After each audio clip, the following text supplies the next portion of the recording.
umano ng fake news laban sa administrasyon. Isa raw yan sa utos ni PBBM sa mga bagong opisyal ng PCO dahil marami na umanong mga kasinungalingang at maling impormasyon ang kumakalat online. O yan, so, eto po, from BBM po, inutusan niya na talaga ang mga PCO. Inutusan niya ng mga PCO. Kasi, aaminin natin na akala ni BBM, kakayanin niya na walang spokesperson. Kakayanin niya na ganon. Hindi niya inaakala na malaking kalaban yung kinakalaban natin. Which is kasama ang China. Kasama ang China dito sa mga troll farm na to. At kung wala talagang magsusuheto o magpapatay sa mga fake news na funded ng China at funded at collaboration ng DDS, talagang maraming mabubulag na mga mamamayan. So, itinalaga po talaga si Atty. Claire para po talaga sugpuin ang buwakan ng uy na fake news. Okay? Susuportahan din ng PCO ang anumang panukala na magbaban sa fake news. Siguro naman kahit po hindi palasyo ang tanungin natin, gugustuhin po talaga natin na maban ang fake news. And personally, when I was one of the resource persons dito sa TRICOM, I even suggested for a registration of all content creators to avoid this kind of fake news. Kaugnay po niyan ay makakausap natin ngayon Palace Press Officer and PCO Undersecretary Claire Castro. Magandang gabi, Yusek Castro. Yes, magandang gabi sa iyo, Miss Corina. Grabe, sikat na sikat si Atty. Claire. Kabi-kabi lang, interview, kabi-kabila. Hindi ko na nga alam kung saan siya na-interview. Ang dami. Sikat na sikat. Sikat na sikat. Tapos pinaiyak niya. Biro mo sa sobrang effective niya. Unang araw, iyakan na ng mga troll farms ng DDS. Lahat sila umiyak. Iyakan. Unang araw. Yan ang gusto ko. Yan ang gusto ko. May aksyon. BBM, Uncle, kung ako kukunin mo, halimbawa si Atty. Claire, kulang siya, andito ako, libre lang. Sige na, ako na. Araw-araw kayo mga fake news. Mga pusang ama nyo, fake news yan. Diba? Diba assistant si Atty. Claire? Kung kailangan pa ni Atty. Claire ng isa pang assistant, ako na lang Atty. Claire. Ako na lang. Halimbawa, mga media, ano pong masasabi nyo? Fake news yan. Mukha pa lang yan. Tignan mo yung mukha niyan. Marlika. Kita mo, mukhang puday. Naniniwala ka ba dyan? Fake news yan. Next. Yan, Jason Sa. Kita mo dalawang ngipin na lang yan. Nagtitiwala pa kayo dyan. Fake news yan. Next.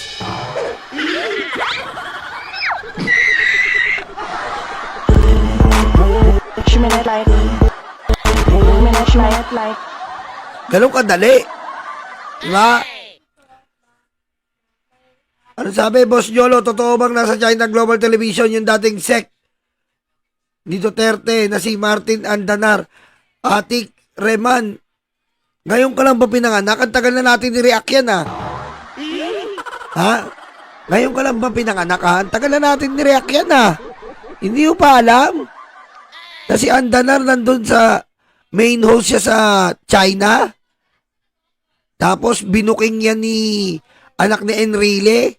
Isa yan sa mga faktor na nagpopondo ng mga DDS vlogger. Ngayon ka lang ba pinanganak?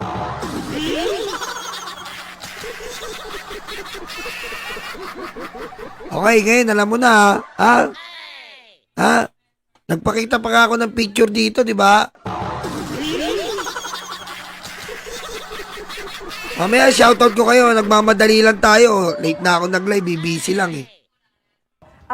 Yung binanggit po ninyong registration, ano po, meron po bang iba pang bahagi ng mundo na ganito na po ang ginawa laban po sa fake news na pwede po nating basehan o kaya gayahin?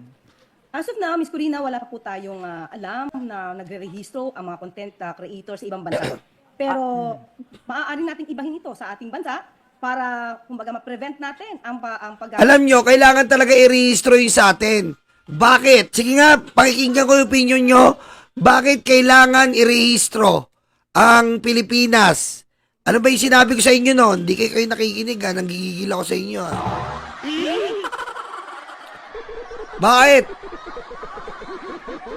Bakit kailangan nirehistro ang sa Pilipinas? Basahin ko nga yung mga comment nyo habang ang pogi-pogi ko ngayon.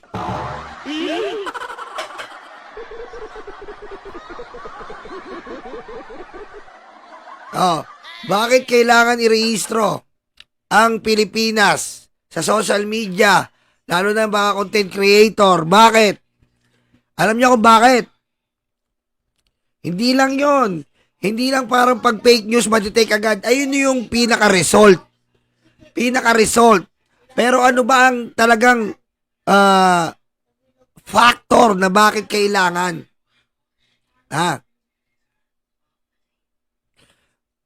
Bukod sa tax, para mawala ang fake news, bukod dyan, para ma-detect agad ang fake news, bukod dyan, para may tax, bukod dyan, may bayad ka daw ng tax. Nagbabayad po tayo ng tax para wala trolls. Hindi.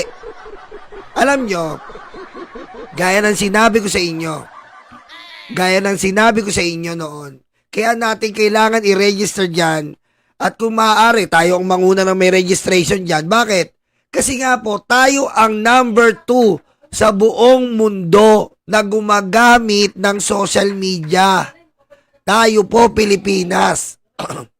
Number 2 tayo sa buong mundo na gumagamit ng social media. So, kung ganun po kadami na gumagamit ng social media dito sa Pilipinas, kailangan po tayo ng responsible content creators. Kasi po madami po nabubulag ng mga Pilipino dahil lagi po tayo nakatutok sa social media. At kung gagawin nila ito palagi sa atin, na i-fake news, tapos tayo ang number 2, maraming gumamit ng social media, napakarami pong mabubulag. Napakarami pong mabubulag ng mga hayop, impakto, inutil, talipandas na to.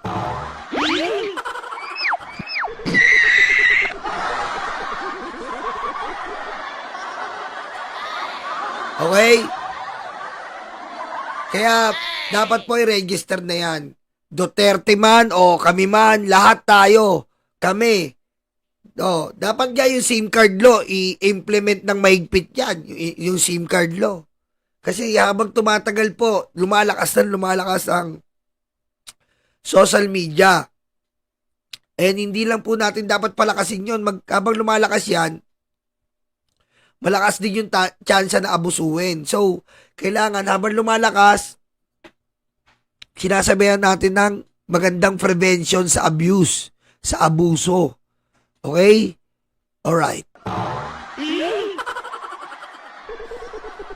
Libre ng mga fake news sa ating bansa na rin ang pwede magsagawa upang maging maayos ang pagbabalita tungkol sa nangyayari dito sa ating paligid. Siguro ito po'y talagang kailangan pagmitingan at pag-isipan pa. Pero kasi yung tanong, paano exactly lalabanan ng fake news? Kung ang meta nga po mula sa US, inalis na ang mga paraan upang mag-fact-checking ukol sa mga lumalabas online. Ito po'y bahagi, this will be an ongoing threshing out para po magkaroon ng regulations?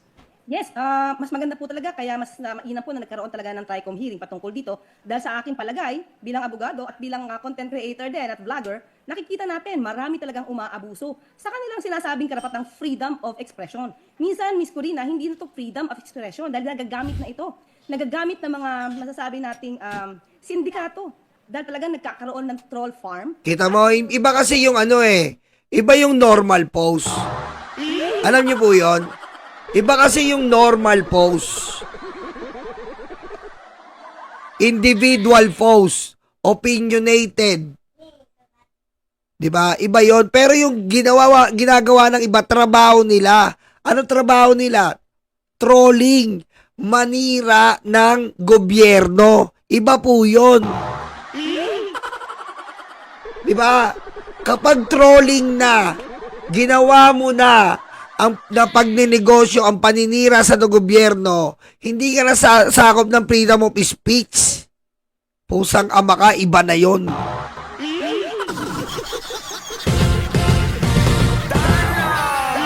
Di ba? Yung sinasabi nito mga DDS daluga na tatanga-tanga, sinasakla daw ang freedom of speech. Hindi kayo aabot doon. Kasi trolling kayo. Bayad kayo ng China. Bayad kayo ng Duterte, mga EU di impacto. Sinabi natin troll farm, ang bagay-bagay na sinasabi nila ay walang katotohanan kundi manira lamang. Hindi ito kaugnay sa freedom of expression. Okay, so bukod po sa kampanya kontra fake news, ano pa po ang mga marching orders ni PBBM sa PCO? Unang-una, bilang palas sa press officer, at kasama na rin po si PCO Secretary J. Ruiz. Ang sabi sa amin ay kailangan namin ipabatid sa taong bayan kung ano ba ang programa, kung ano ba may itutulong ng gobyerno sa taong bayan. Kasi karaniwan ngayon, Ms. Corina, dahil sa nagkakalat na fake news, mas nauuna kasing ibalita, headlines paminsan, ang mga fake news na naipapalabas at hindi yung mga programa na maaari makatulong sa ating taong bayan. Tama, manauna pa yung fake news. Pag sinabi ni Digong na ganito, na yung ginto, yung ganito, fake news, nauna pa ibalita yun kaysa sa totoo.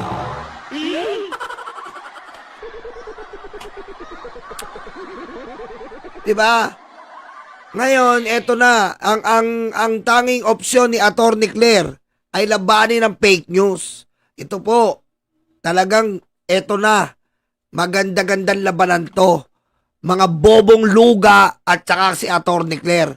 At wag naman natin laitin si Atty. Claire. Dahil kung lalaitin nyo yan, mas kalait-lait naman at malaswa yung mga dating PCO nyo. O mamaya malalaman nyo, meron panlamas osus.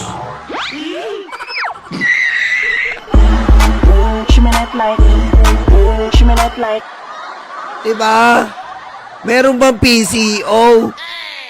Ang background mo, nagpalamas ng osus. Tapos ito lalait-laitin mo, attorney ang background. Yung dating PCO, anong background? Anong background mo? Nagpalamas ng osus.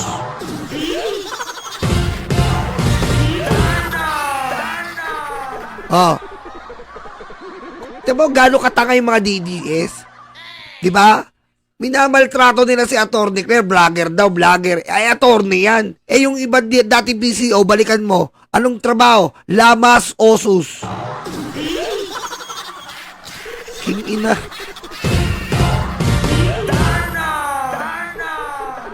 Bobo nyo, mga DDS! Buong pamilya nyo, tanga! So yun lang po, talaga magiging proactive po tayo para po ipaalam sa taong bayan ano ba ang pwedeng maitulong sa kanila ng gobyerno. May inaasahan po ba tayong balasahan pa o pagbabago sa PCO? Malakas po ang dating ng inyong mga mensahe. Oo. Tungkol sa fake news at sa dating Pangulong Duterte kahapon. Isa po bang mas palaban at agresibong information dissemination ang maasahan ngayon mula sa Malacanang?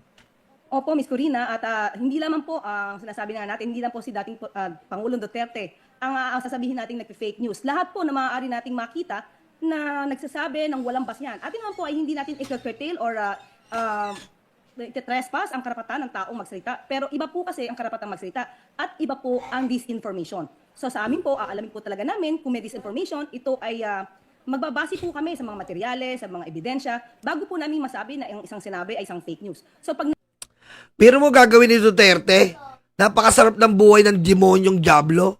Sabihin niya ganito. Tapos pag maraming nagalit, sasabihin niya, joke lang yon. May gago ka pala eh. Is serving.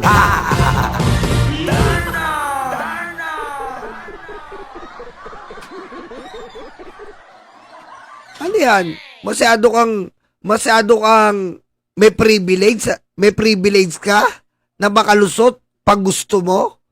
Kundi ka pa naman Diablo eh.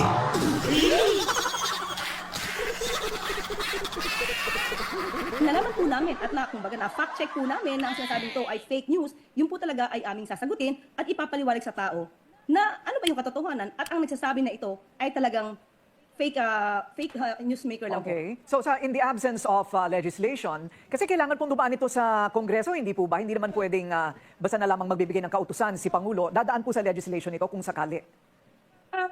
Kailangan po na may bagong batas. Kumbaga, pandagdag lang po, Ms. Corina, dahil meron naman po tayong batas patungkol sa cyber libel. Meron din po tayong batas tungkol sa false news. Pero hindi pa po kasi masyadong na hindi pa po to expanded to the point na dapat, let's say, may registration mga kailangan, ano yung mga dapat na implementing rules para makita natin na itong mga fake news vloggers na to ay maaari talagang matanggal o mawala sa isang social media platforms. At ang kagandahan pa dito, si Attorney Claire may pinaghuhugutan dahil na fake news siya sa ni Duterte TV, natatanga-tanga at bobo. Kaya siya, may pinaghuhugutan siya. Meron siyang experience. Kaya yung hugot niya ako, Attorney Claire, legit na legit ang hugot niyan. Dahil nga na fake news siya ni Duterte TV na pinakatakang vlogger sa buong bansa. Diba? At isa sa pinakatakot. Bakit naman takot, Nyolo? Nagbago lang pangalan kundi ba naman talipandas. Nung nalaman na ididimanda ni Atty. Claire, nagbago ng pangalan. Ang sabi niya, siya na si Elon. Elon.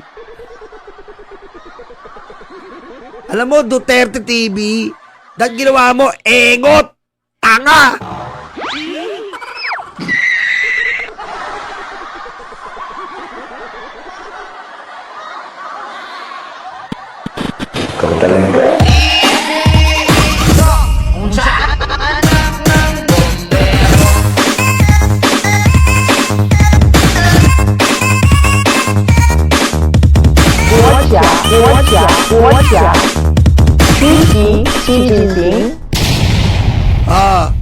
Di ba? Biktima siya ni Duterte TV.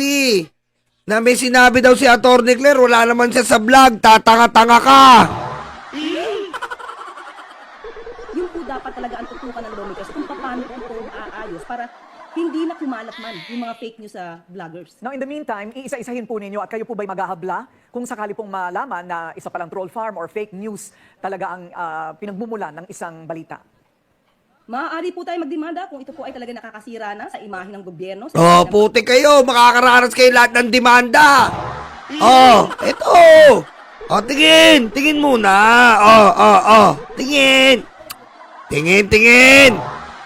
Green, suntok-suntok na tayo. Oh.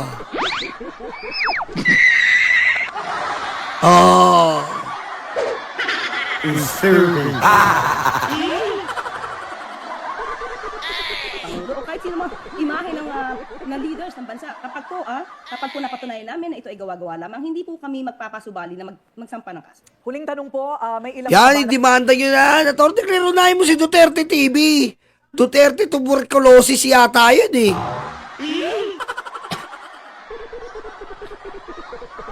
Ano na, Atty. Claire? I-demanda mo na si Duterte tuberculosis.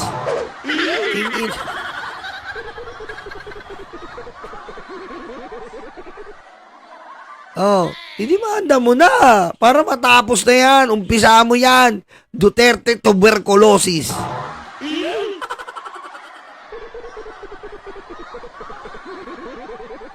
Nat pa ang dating Pangulong Duterte laban sa administrasyon. Ang pinakahuli, dumami na naman daw ang mga illegal na droga sa Maynila, Cebu at Davao. Ano po ang inyong masasabi? Unang-una po siguro mas magandang bumasa muna si dating Pangulong Duterte ng mga news. Kung ano-ano na ba ang nagawa po ng pamahalaan, ng PNP, ng PIDEA, sa mga nahuhuli at nare-raid na malalaking halaga po na worth ng shabu at ng illegal drugs. Meron po sa Metro Manila, meron po sa Cebu at meron sa Davao. Oh, Siguro kita mas mo? maganda po bago po siya Ano ba, Digong? Gusto mo na shabu? ay alamin muna po ang detalye. Meron po kasi nagsasalita ng wala. Digong, gusto mo shabu? At tabaw?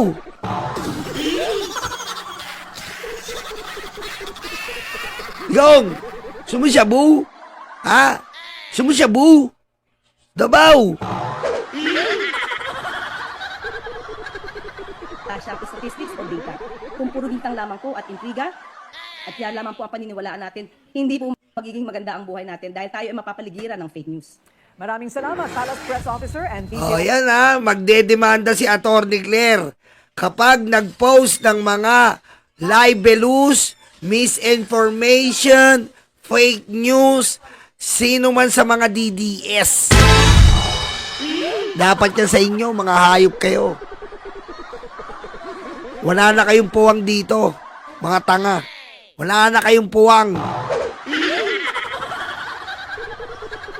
Kami ang bumbero ng Pilipinas, mga bayaning tagapagligtas. Ang paglilingkod sa amin ay likas. Ang bumbero ng Pilipinas, kami ang bumbero ng Pilipinas, mga bayaning tagapagligtas. Ang paglilingkod sa amin ay likas. Ang bumbero ng Pilipinas, ang bumbero ng Pilipinas, ang bumbero ng Pilipinas, ang bumbero ng Pilipinas, ang bumbero ng Pilipinas. Para sa mga maralita, may puso, may tapang, may Diyos. Para sa mga maralita, may puso, may tapang, may Diyos. Para sa mga maralita, may puso, may tapang, may Diyos. Para sa mga maralita, may puso, may tapang, may Diyos. Kami ang bumbero ng Pilipinas, mga bayaning tagapagligtas. Ang paglilingkod sa amin ay likas. Ang bumbero ng Pilipinas, kami ang bumbero ng Pilipinas, mga bayaning tagapagligtas. Ang paglilingkod sa amin ay likas. Ang bumbero